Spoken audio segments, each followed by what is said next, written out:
The Mixed Mornings and More podcast with Steph and Sean. Now available daily. Good morning, world. Good morning. Happy Friday. It's May 26th. It's 5:29. We're overachieving. We're trying too hard. Cha-ching. Do we get a raise for early? You always say no, but I think this is a worthy cause. We're tryhards. We're hardos. We're trying way too hard right now. We're a minute early. You know what else you should try hard on? Making sure that your birthday is in all of your restaurant apps to get your free stuff. Do you have a birthday coming up? I do. It's in July. Oh. But I just was thinking about when you had your birthday in February, and then they were like, nah, you can't add your birthday now. You have to add it at least a month before your birthday. Yeah. And so now I have a fear that like June is coming and I'm going to mess up and forget to put my birthday in and not get free nachos. That is very smart of you. Yeah, I think it varied from like a week before to a month before. So this is top of mind. This is very good. Yeah. So, Sean, I might not be present for a little while this morning while I try and open up all my apps, remember my passwords, and start putting my birthday in. We're going to Google restaurants in Fort McMurray and just download all the apps right now. Give me all those free nachos, free sundaes. What else do they give? Smoothies, too? Smoothies, donuts, Sure. coffees, everything. Get on it. 5 a.m. confessions. I have a weird obsession with plucking my nose hairs. Plucking them? With my fingers. No. Oh my gosh, this just gets worse and worse. Yeah, like I can kind of feel them. I'm a hairy dude, so I can kind of feel them when they're like on the verge of coming out of my nose and being gross. Yeah. And then so I'll just like kind of take my fingers and like pinch my nose up, like just like bring my nose up with my face. And then I just for some reason I hated it. Well, I was hairy when I was like 13, so Yeah. I got used to it like real early, and now I've just been doing it for like decades of Okay. just plucking my own nose hairs with my fingers. But your fingers don't even have like nails. Like you are very trimmed. So how are you doing this? Like, do you just have really grippy fingerprints? Decades of experience, just learning how to latch on. And you haven't thought about investing in a pair of tweezers? I have. But then I forget all the time. I was like, why pay for it when I have my own finger tweezers? Have you thought about, a pair of scissors? Like, what? Look at your face. Scissors? In my nose? Fingers up your nose? Like, Everyone does it. okay, but I'm talking about like a tiny little pair of scissors that would just be like a little nose trimmer.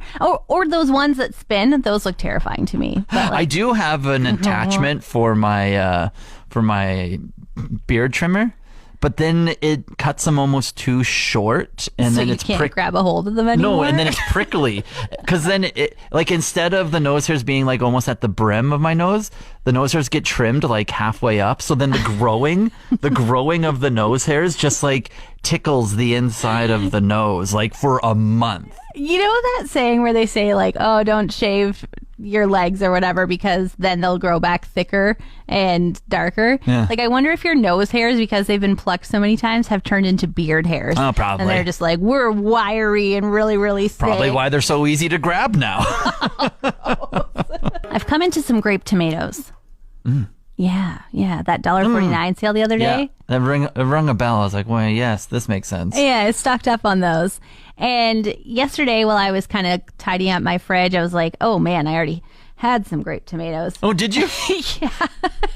I'm not a big grape tomato buyer. I don't usually seek them out. How long do they last for? Not long, like a week maybe. A week, okay. Yeah, they don't have a very big shelf life, and so I was like, I need to do something with these. How many containers did you buy again? I bought 3. Oh yeah, and so you then need a big recipe with grape tomatoes, and so I remembered the TikTok pasta. Do you Remind me remember about, that? isn't it like chunks of cheese and tomatoes or something? Yeah, it's a brick of feta cheese, olive oil, and then basically like a whole container of grape tomatoes. And you put like some red pepper flakes in it, cook it in the oven for 40 minutes at 400. Yeah. Then you take it out and stir in basil leaves. Right. And then you stir in pasta and call it a day. What kind of pasta did you use?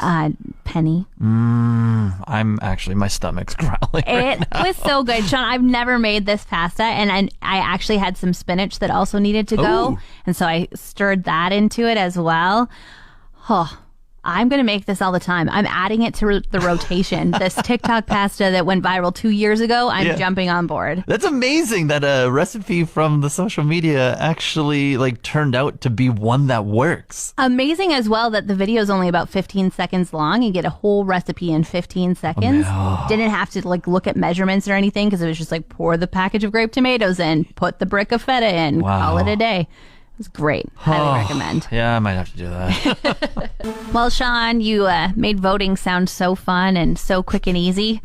Figured I should go do it too. Did you? Just as quick? Where'd you go to? Yeah, I went to the Comfort Inn in Gregoire, and I usually vote on voting day, which would be Monday. But when you said like, oh, I hate lines, I remembered that I have stood in line for an hour and a half waiting to vote. And so I was like, you know what? That 3-minute thing that you touted, that sounded nice.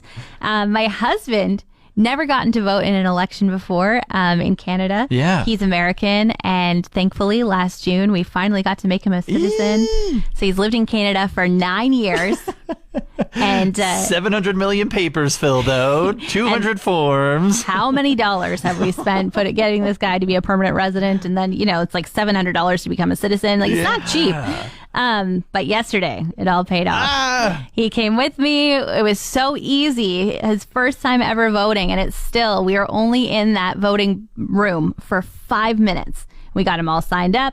And we voted. Then we walked out, took our picture, and left. It's like, it's that easy? It is that easy, which is so crazy. So I hope that everybody hears this and says, yes, I should go vote. And if you have time today, advanced polls are still on right now. That's right. Yeah, advanced polls are still open. I actually came across some stats as of 10 hours ago. 461,000 people have casted their advance vote in 3 days, which is incredible. Yeah. That's 66% of 2019 advance votes. That's 24% of all votes casted in 2019. And that 461,000 is 16.5% of all eligible voters. So encouraging, I would say. Yeah, for sure, for sure. And we'll see what happens on Monday. I was listening to just an expert chatting, and they were saying, I don't know how this is going to go. I think it might take a little while for them to come out with the correct numbers. I think it might take a couple days, maybe a week. And I was like, what? Whoa. Oh my gosh. So it's going to be a late night. I got a work election night. Yeah. Hey, I'll expect you in at 3:30 the next morning though, Sean. Don't forget. I'm not going home probably. I'm just staying here. I'll bring a cot. Bad news. So many of the social media apps have a close friend option now where you can limit who sees what you post and when. Yes, and Instagram has like that green circle around it. So you're in the inner circle. Yeah, I haven't tried it anywhere at all until last night. Oh. I did the Instagram.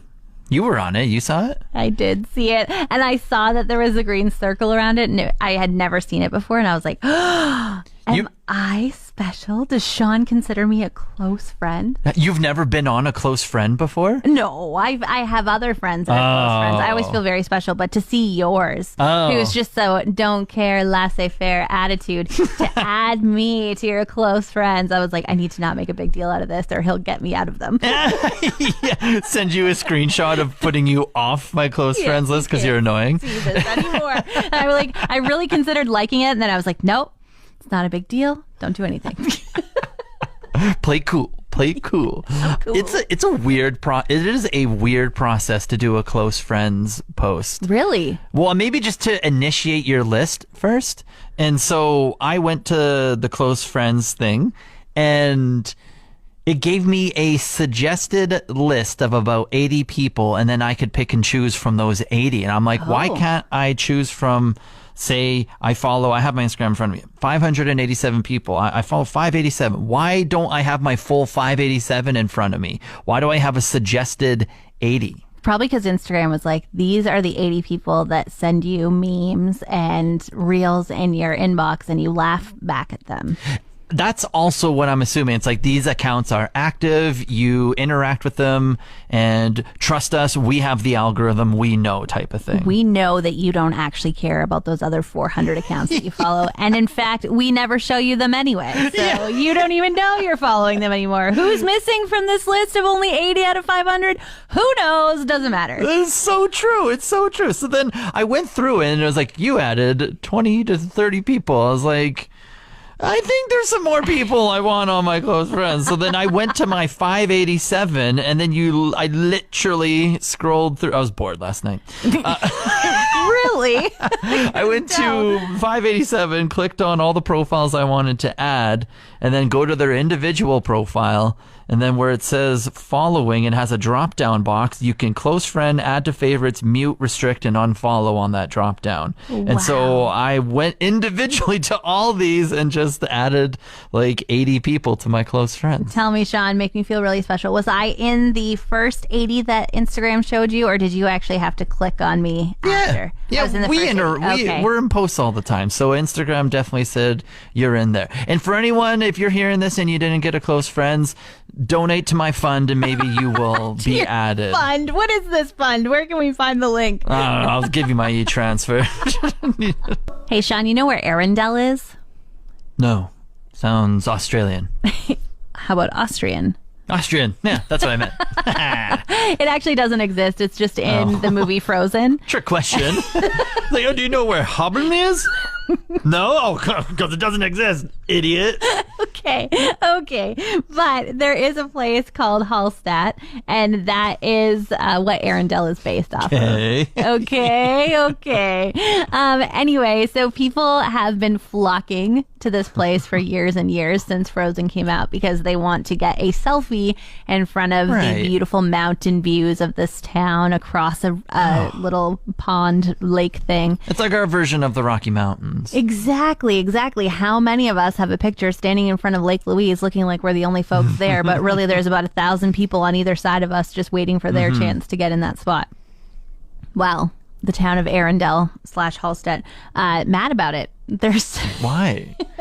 Because they feel like there's too many tourists coming to their town and they're being noisy. Humble brag. Wow, your tourist dollars suck. Right? Well, this town decided that they were so tired of people taking selfies in front of their pretty little village that they were going to put up a wall. They put up a fence in front of the boardwalk to be like, nah, can't get the best selfie. You'll have to go on either side of it. That's what. Yeah, you sent this over to me. It's like a giant pallet, essentially, is what it looks like. Yeah, it looks so ugly. So it was up for 6 days, and then they had to remove it because of social media backlash. It makes sense. Like, just accept that you live in a beautiful place and people want to see it. Yeah, but then there's this place in Italy, Portofino, and apparently people, like, of course, got famous on Instagram, hashtag. Everybody wants to go and take pictures there. Yeah. And it is a town of only 400 people, and they can have upwards of 10,000 people a day trying to get a photo in this spot. And they now have signs there that say no waiting. And if you are caught waiting to take your selfie from 10 a.m. to 6 p.m., you'll get a €270 fine. Kind of love it. A little petty, yeah, I like it. They're like, you can come to our town, but don't you dare try and get another nice picture that just you're smiling in compared to the next guy smiling in. Don't wait outside of the scenic area. Spend your waiting time in one of the businesses. Yeah. Buying things. There you go. I see the workaround there. On Wednesday, we got to see Frank, our friend from the SPCA, for the 4th time. Oh, man, what a dog. He is so sweet. He's a big guy. And we were saying he was about to pass his year anniversary at the shelter, and that would have been yesterday. But yesterday afternoon, Frank made the region cry. Essentially, everyone was having happy tears. For sure. So, wonderful couple named Gloria and Garth. They heard Frank's plea on Wednesday morning. They were listening to the radio, and they actually, unfortunately, lost their dog, who was 15, about 10 days ago. Wow. And they knew that they were going to have another dog, but they weren't sure they were ready. But when they heard about Frank on Wednesday morning, they were like, that's our new dog. Yeah. This is always the thing with dogs. They just speak to you. Like, I remember when my dog passed a while ago, I was like, I don't know, like, it's going to take years and stuff. And then sometimes you meet a dog that's up for adoption, especially if you go the route of rescuing and that's the route that you go, and you see one and all of a sudden the dog just speaks to you and you're just like, you know what? We'll respectfully remember the one that passed, but this one needs a home too. and you help out, and it just works in magical ways like that. Yeah, and I got to meet Gloria yesterday, and that's exactly what she said. She said, I opened my heart to my former dog, and I just loved him so much, and I knew that he would want me to open my heart to a new dog, and so we got to go and celebrate yesterday, which was so cool. Frank got picked up around 2:00, and the SPCA rolled out the red carpet for this dog. And the Bone and Biscuit donated a little gotcha cake. And I don't know. It was just such a party. All the entire staff who had been working with this dog for a year. Basically, he had become part of the family. He was the shelter dog. He got to leave yesterday and drive away in a purple Jeep. Gloria and Garth had already gone out and bought Frank all new toys, new bed. They got him 3 different beds, she said, because they just wanted to make sure he had a spot to lay on every floor. And then she's like, and then of course he's going to lay in our bed too. Like, he is ready to become... I'm so happy king. for them. I love Frank so much, and I love that they share all of that together, and they're just going to have the best life, and I'm so happy. Yeah, you can go watch his adoption story over on our socials. We posted a video of Frank just getting to eat his cake and say bye with his new family. So cool. Want more of today's show? Download the Mixed Mornings and More podcast. Now available every weekday.